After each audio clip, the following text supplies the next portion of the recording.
Regardless of age, we need to equip ourselves with the knowledge to make the right decisions when it comes to saving, spending, investing, and debt management. But there are stark generational differences when it comes to handling finances. This morning, we'll take a look at the generational differences pertaining to money.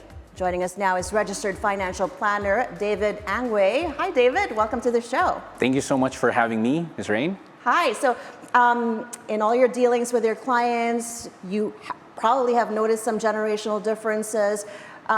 Do you see any money habits, investing experiences or preferences that differ from one generation to the next? Let's say from parents to their children or grandparents to their children and their children? Well, there are massive differences across all generations. So let's start with the baby boomers. Baby boomers are the retirees already. There somehow focuses on the stocks, the real estates, because they're pretty good when it comes to saving money. With the Gen X, by the way, it's like these are pre-retirees.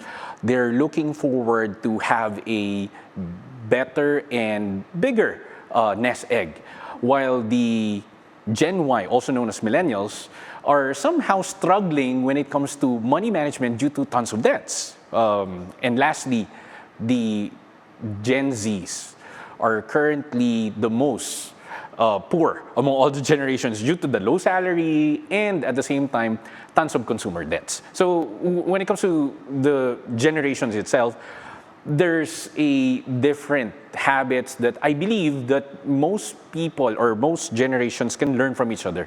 But the problem here is how can they integrate this within the economy?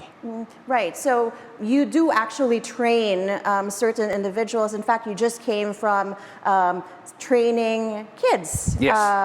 Embedding some money habits in That's them true. with the guidance of their parents. How have those activities been? What kind of activities would children be open to when it comes to money and investing? Well, it starts with doing chores.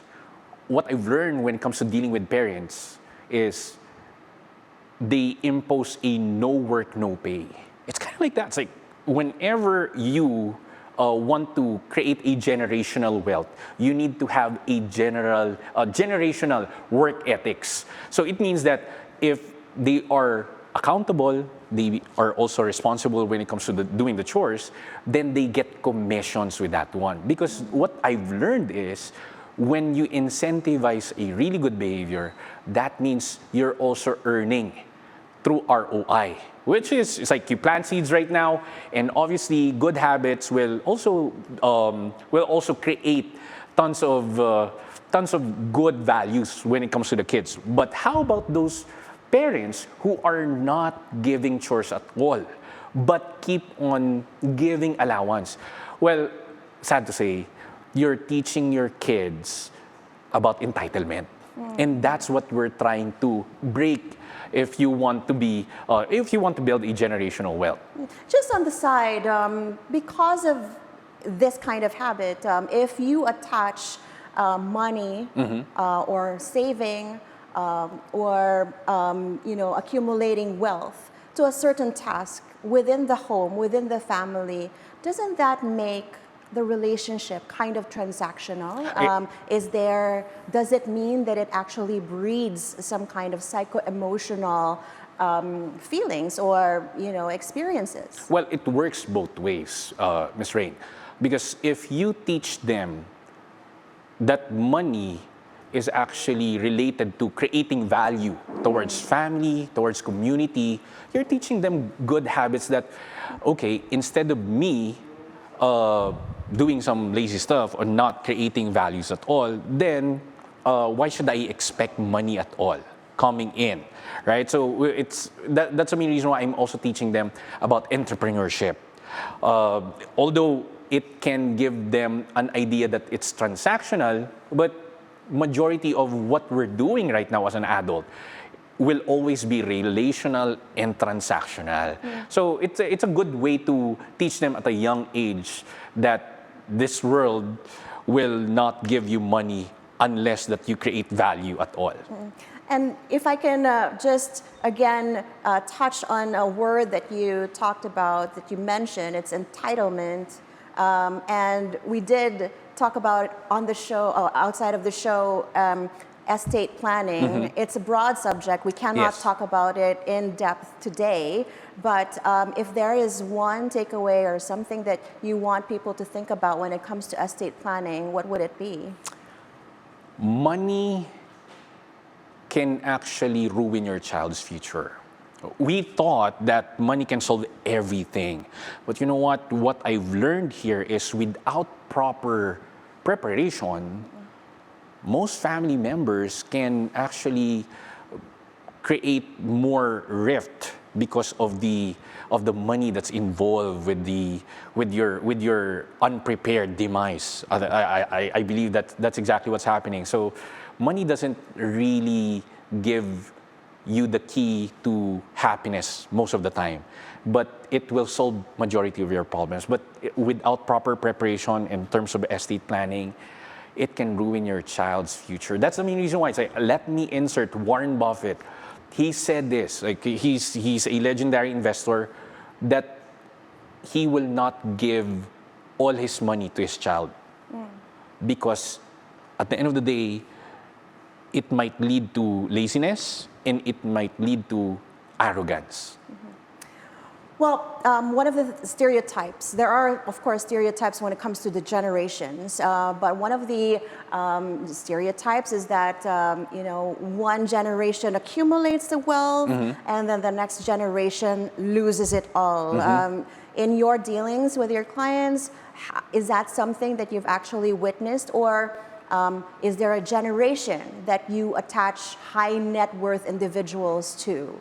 Oh, well, remember, generational wealth requires generational value system. If the parents failed to incorporate that values to the second generation, then most likely their wealth will be gone as soon as possible.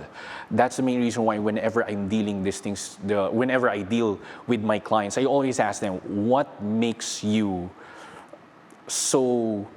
why do you care so much about the next generation? And why, until when do you think your wealth will last? Because without the vision, people will always perish. And with proper guidance coming from my ends, like I always give them some proper planning. We create simulation.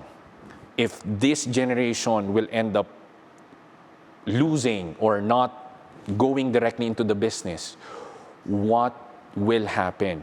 Are you willing to hire outsiders to take care of the business?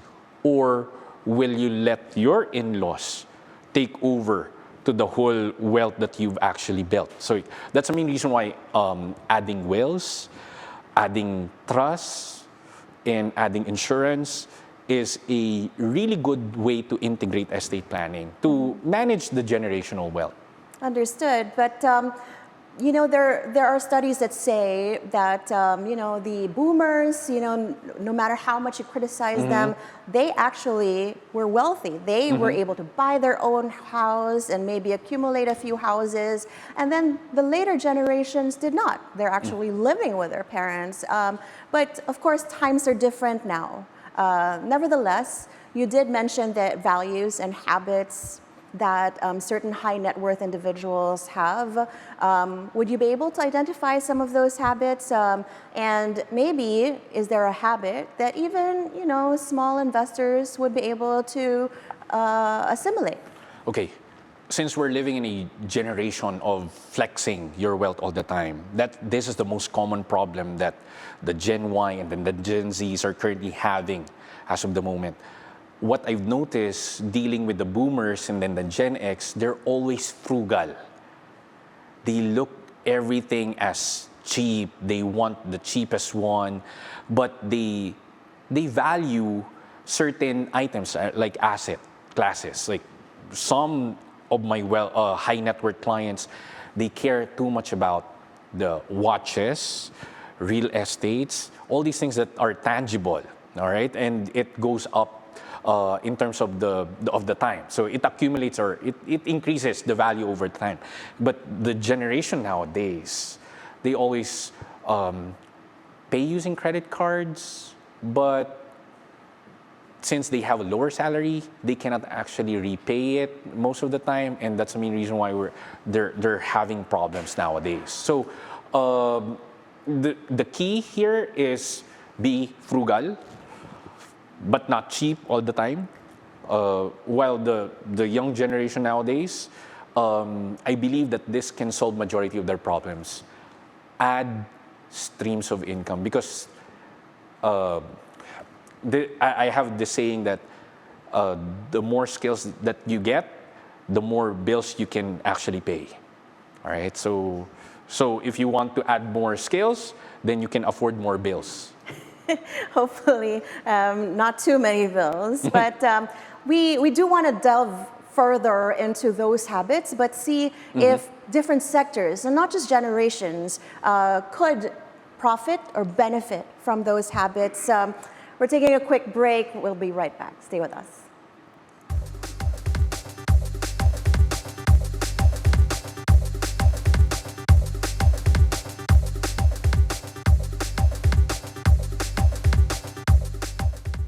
And we're back. You're watching Follow the Money. We're still with David Angway, registered financial planner. We were talking about generational differences in money habits and investing experiences. And we wanted to take your experiences, and see how it applies to, let's say, investors like OFWs. Because they are dollar earners, they actually have, some funds to put away for a nest egg. What would you advise them? Well, first of all, get away from all those investment schemes that can offer you risk-free all the time, and high rewards, because that's a sign that it's already a scam, all right? Number two, we need to focus directly with financial literacy. So before you invest, you need to investigate, especially when it comes to the company. That's the main reason why I always tell them, why don't you go ahead and simply try stock market? For as low as 5,000 pesos, you can already subscribe directly to any brokerage firm that has a legitimate research firm. Because the main reason why I get into the stock market is because I want to get insights. Ms. Raine, we don't have problems with information as of the moment.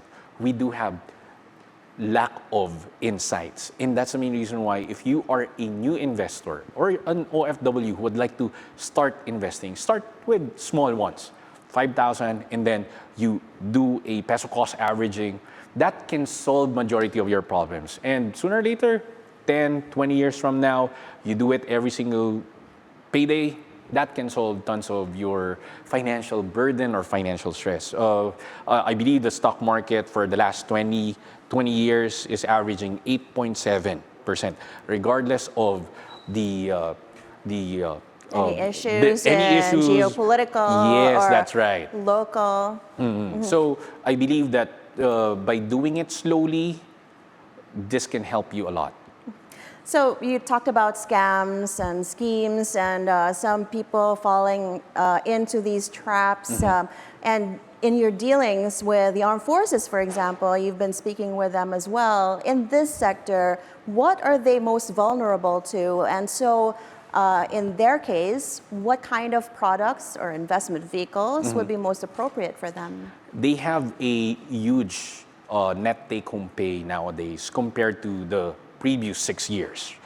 That's the main reason why many people are having issues with reallocating these resources. So what I recommend to them is for them to develop the emergency fund, because majority of them back then don't have emergency funds, and when emergency happens, they take out a loan majority of the time. And that's the main reason why some of the armed forces that I spoke with don't have really good retirement. Imagine this, they're gonna be retiring at the age of 57 as of the moment, compared to the usual employees at around 60 or 65. That's why, number one, you go directly with the if you're not really good with the stocks right now, you go directly with the emergency funds. Go directly with the digital banks. Digital banks can offer for at least 4 to 6%. Right now, they're trying to compete with the large organizations, but it's still safe because it's being regulated by the BSP. What I don't recommend is for them to go beyond the 500,000 because the PDIC can only offer them the 500K, right? So, and the last one is for them to at least use UITFs, mutual funds, also as an alternative for them to get into a bigger market. All right. Right now, there are savings and loan association that can offer at least 15 to 18%. Believe it or not. But again, there's always a catch with that. So again, you need to be mindful before you investigate. Yeah, talk about catches. Of course, you have the MP2 fund of Pag-ibig. You have GCash, for example, offering high interest funds, right? But of course, you have entry fees, you have exit fees, you have taxes to think about as well. So they also have to... They also need to consider that one because... As well as historical performance of the funds. That's otherwise... correct. Because there are certain salespeople that will lure you that this is the percentage that we're giving right now. But until when? Right? So, but again, when the market has been saturated already, things will turn to go down historically. And that's the main reason why expect that whenever you invest, you need to manage the risk. And simulation will always be the key. It's not really bad to be pessimistic, but you need to always ask questions because that can save you tons of money. Right. Well, you've been a fraud investigator before for a top American and international bank. And in these investigations that you did, are there certain groups that are most vulnerable to all these schemes and scams? Or is there an age group? Is it a particular sector that's most vulnerable to them? Well, phishing scam is the number one. Why? Because they can, the scammers can easily send you a link pretending to be a legit investments, and automatically they can include malware directly through your phone and then get all your information. And the leading group that's actually being targeted by the scammers are the retirees because they have tons of nest eggs. They cannot actually squeeze any money right now from the Gen Zs and from the millennials. But it's actually a growing concern for the Gen X because they're going into the retirement stage already.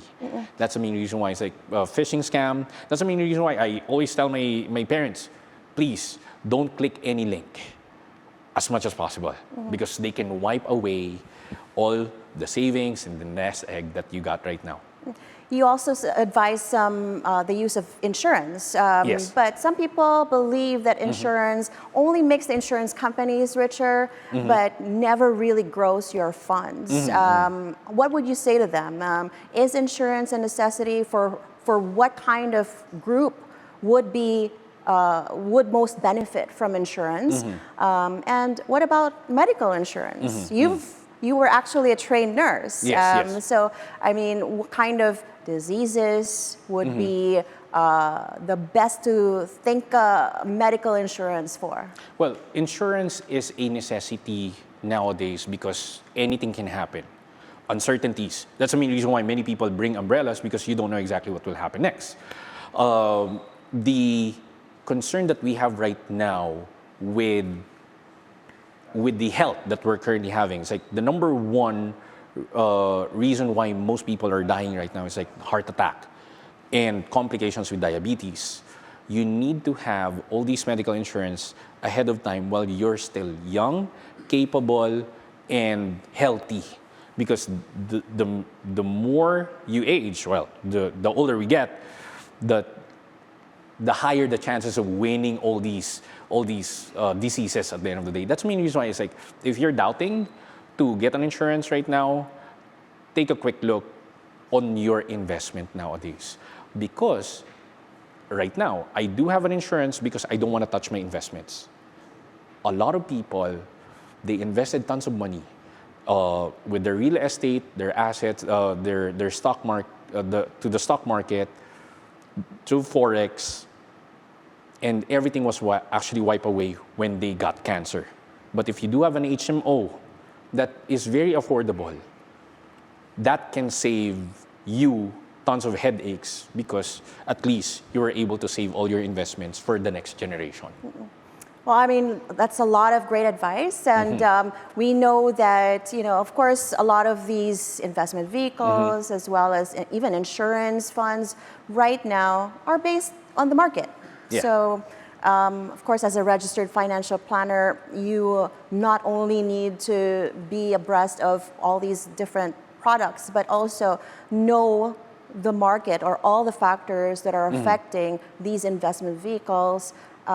In your scan of the geopolitical conditions, domestic political conditions, as well as the financial markets, how would you assess its contribution to the investment funds? Is this a good time to actually buy an insurance or get into investments?